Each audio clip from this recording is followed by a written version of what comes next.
eu sou o professor Jamil Rami, do curso Incorporação de Edifícios.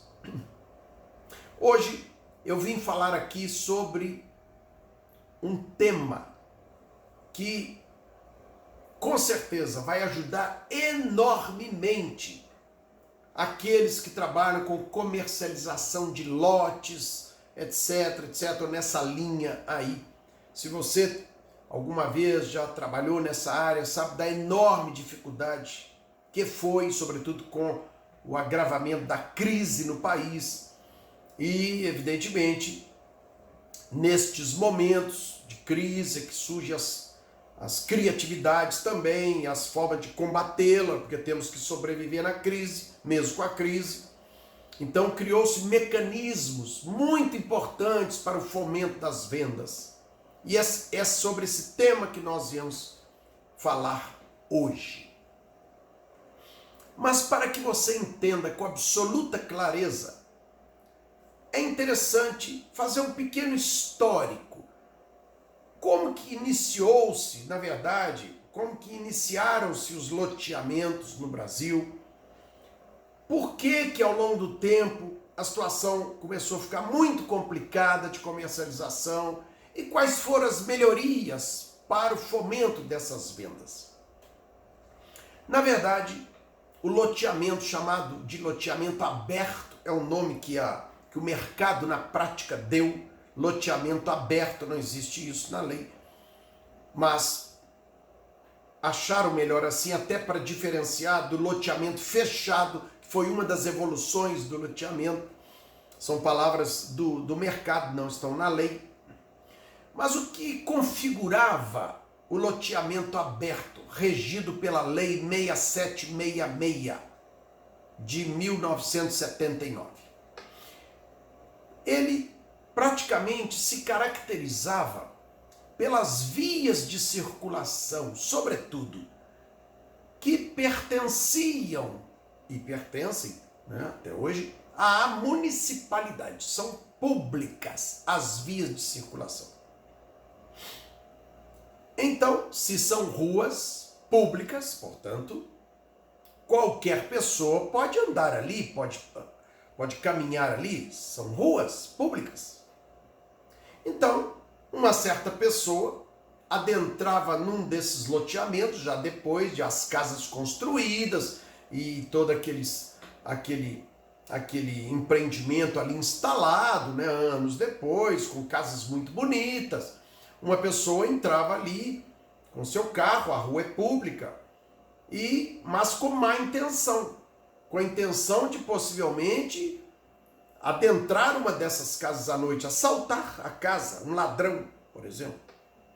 Mas o ladrão só é ladrão depois que ele pratica o ato. Enquanto ele está planejando, nada pode ser feito contra ele. Então, como a rua é pública, ele entrava ali de dia e ficava escolhendo uma casa onde tivesse um ponto mais fraco, onde ele pudesse penetrar por uma janela, menos assim segura, ficava escolhendo a dedo ali, dentro daquelas casas todas, até encontrar uma mais vulnerável. Aí, de noite, ele voltava, loteamento aberto, ruas onde todos podem passar, ele voltava e assaltava esta casa que ele havia escolhido durante o dia. E esse caso começou a acontecer, fatos assim começaram a ocorrer inúmeras vezes. Então, começaram a surgir no país, sem nenhum amparo legal, os chamados loteamentos fechados.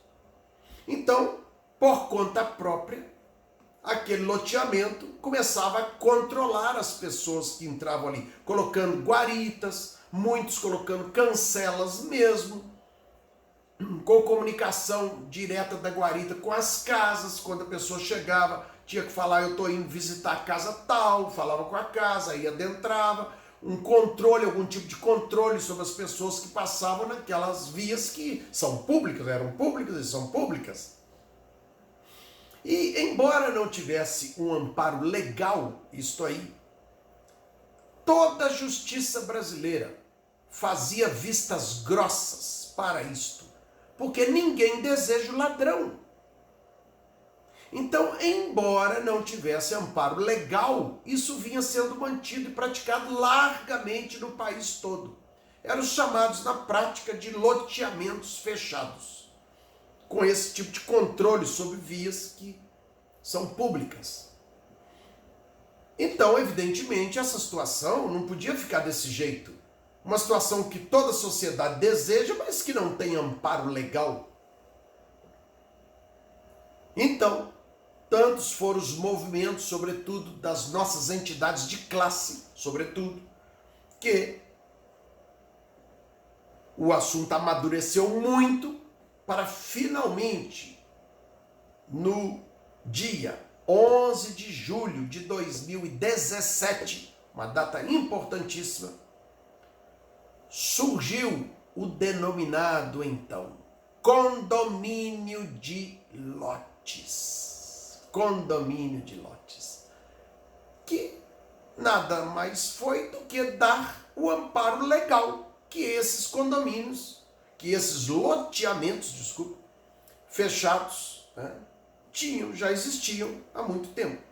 Essa lei, que é a Lei 13.465, Lei 13.465, de 11 de julho de 2017, veio a dar esse amparo legal, instituindo o chamado condomínio de lotes. Nada mais fez do que dar um amparo legal que já existia no país há muito tempo.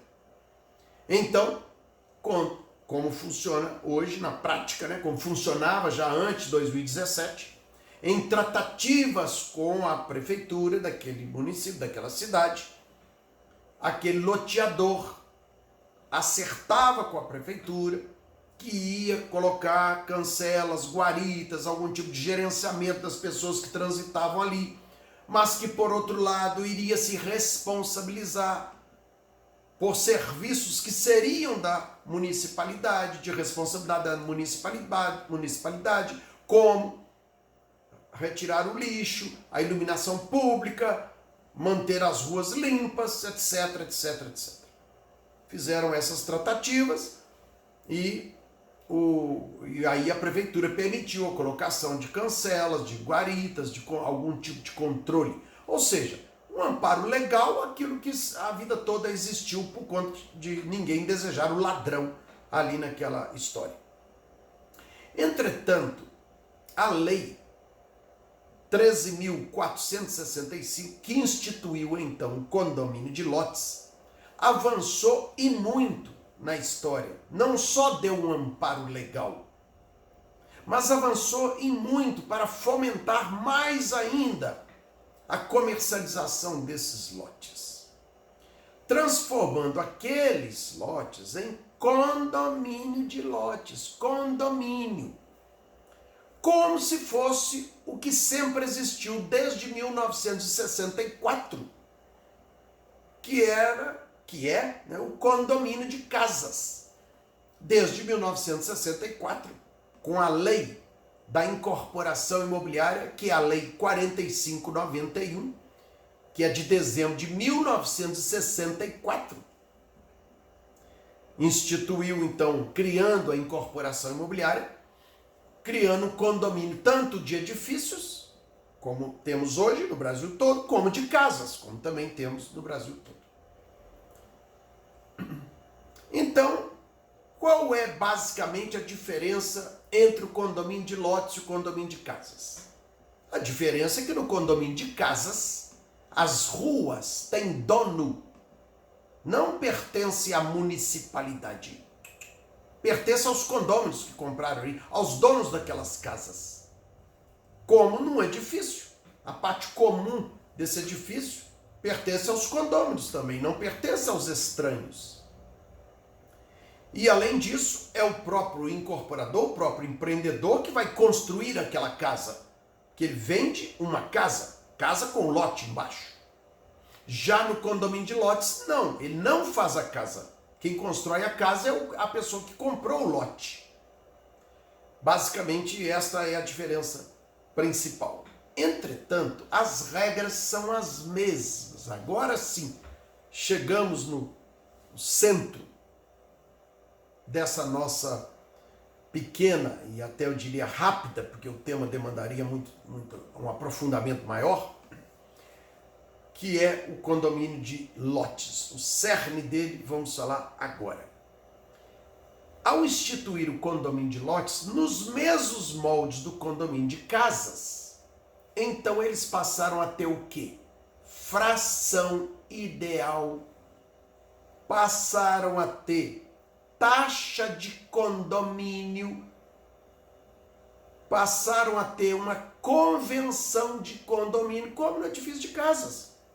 Antes dele, do condomínio de lotes, quando havia o loteamento aberto apenas, ora, alguém tinha que cuidar do colhimento do lixo, da iluminação pública, etc., e dividir as despesas com aqueles proprietários daquelas casas. Criaram, então, por sua própria conta, a maioria criou uma associação que cobraria um certo montante das pessoas ali para ter um dinheiro para cuidar da limpeza, disso, daquilo. Mas criaram por sua conta. Então, ao chegar num certo dono de uma casa, ele disse assim, eu não vou pagar. Eu não pedi isso, eu não vou pagar. Então, entraram na justiça e essas pessoas ganharam o direito de não pagar mesmo, porque a associação foi uma criação ali interna. Já com a taxa de condomínio, não. Com a taxa de condomínio, ele vai seguir as mesmas regras da lei da incorporação imobiliária do condomínio de casas. O bem responde por aquela dívida. Não sei se você sabe, mas o seu único teto, seu único bem, seu bem de família não responde pelas suas dívidas. Você deve saber disso. A menos de algumas poucas despesas, chamadas aí no popular de despesas sagradas. Uma delas é a taxa de condomínio. Se você não pagar a taxa de condomínio do seu apartamento, mesmo que seja seu único bem, seu bem de família, ele vai embora, vai ser executado, você vai morar debaixo da ponte. Quem obriga a pagar a taxa de condomínio? Exatamente a lei 4591, a lei da incorporação imobiliária.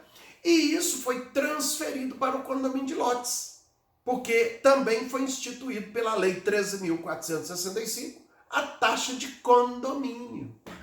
Então agora, todos são obrigados a pagar essa taxa para o bom funcionamento daquilo ali, sob pena de o próprio lote e a própria casa também responder na justiça por aquilo. Pode ser executado e a pessoa perdeu o seu bem. Existe uma convenção de condomínio.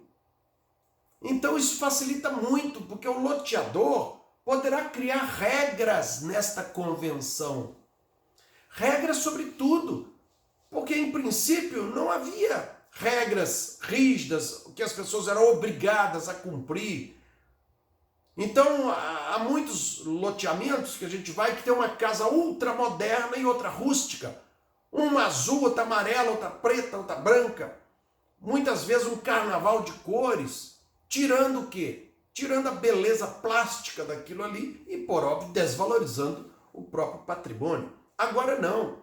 Como existe um condomínio de lotes, existe uma convenção de condomínio, então o loteador pode colocar as regras ali, de um certo padrão de casa, com uma certa fachada, um formato que transformasse aquilo em harmonicamente agradável, com vistas a valorizar aquele produto, aquelas casas, aqueles bens, aqueles imóveis dali.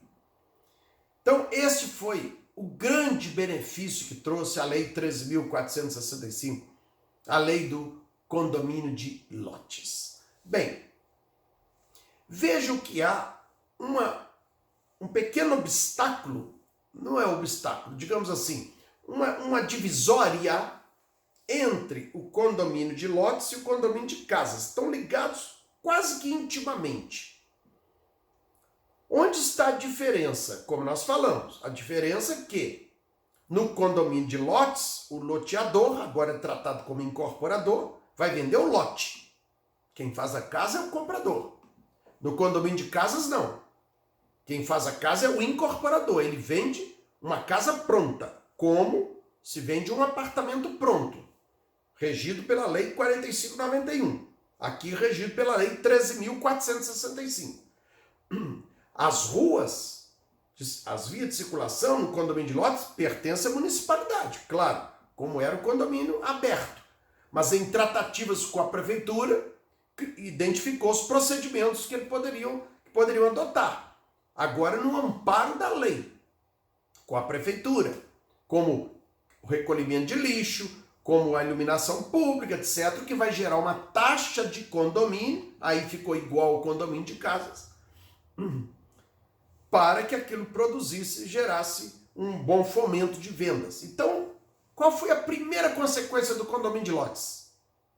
Valorização dos lotes imediata.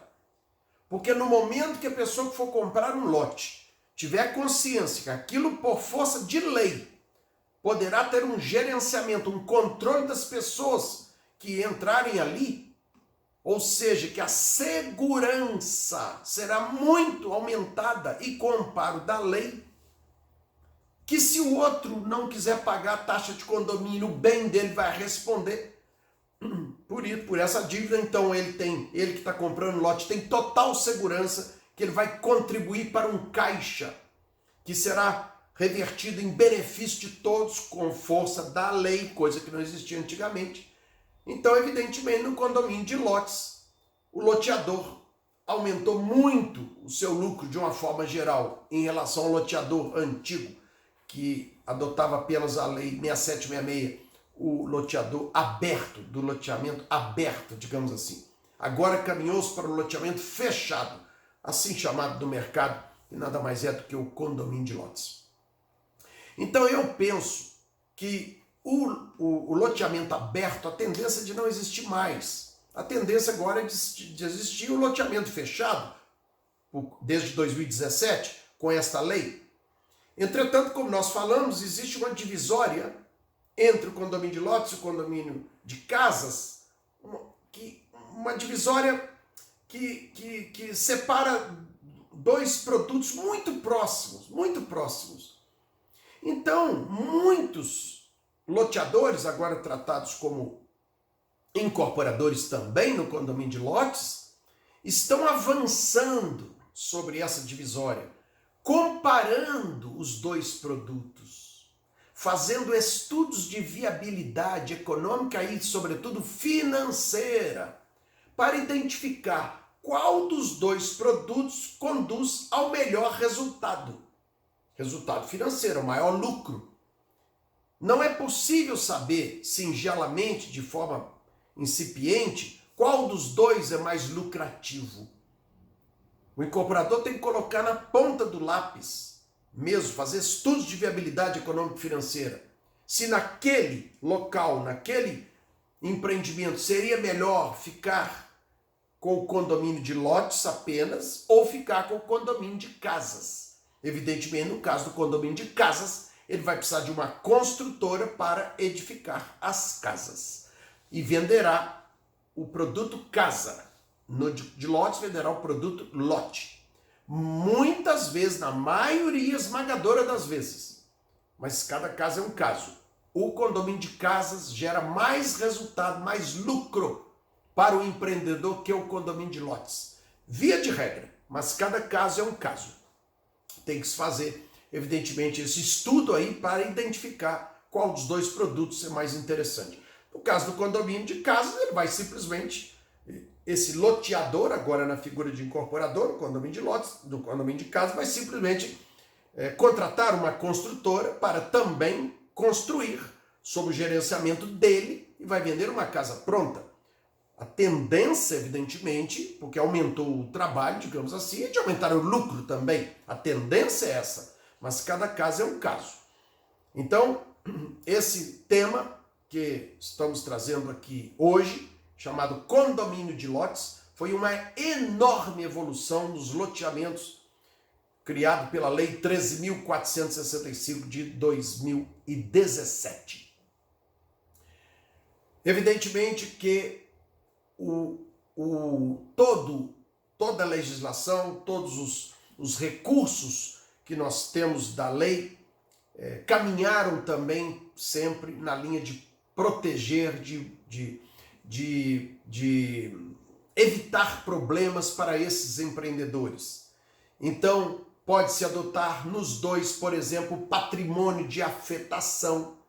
Isso vai gerar uma enorme segurança ao comprador e, por isso, um aumento enorme do interesse dele. Já falamos em outra oportunidade sobre o patrimônio de afetação, mas seguramente isso vai aumentar muito o desejo desse comprador e outros conceitos mais que vamos falar sempre aqui, como a própria arbitragem, que evidentemente será impossível eliminar de todo conflitos, não é? Nessa área imobiliária não tem como, que é o produto de maior valor que existe, vendido ao mais leigo que existe praticamente. Então é impossível a eliminação total de conflitos, de problemas. Então nós vamos falar dessa solução, bela solução de conflitos na área imobiliária, que é através da justiça privada, que é a arbitragem em substituição à justiça comum, à justiça estatal. Também são avanços que se ofereceu, que a legislação ofereceu, tanto para o condomínio de lotes como para o condomínio de casas. Esse era o tema que pensamos ter lhe agregado alguma informação aí para facilitar, para contribuir para o sucesso das suas vendas. Se você gostou deste vídeo, inscreva-se em nosso canal aqui no YouTube e ative o sininho para receber as notificações para novos vídeos que vamos sempre estar falando aqui sobre incorporação imobiliária, que certamente contribuirão e muito para o seu aprimoramento e sucesso profissional. Muitíssimo obrigado pela sua participação, um grande abraço e até uma próxima oportunidade, se Deus quiser.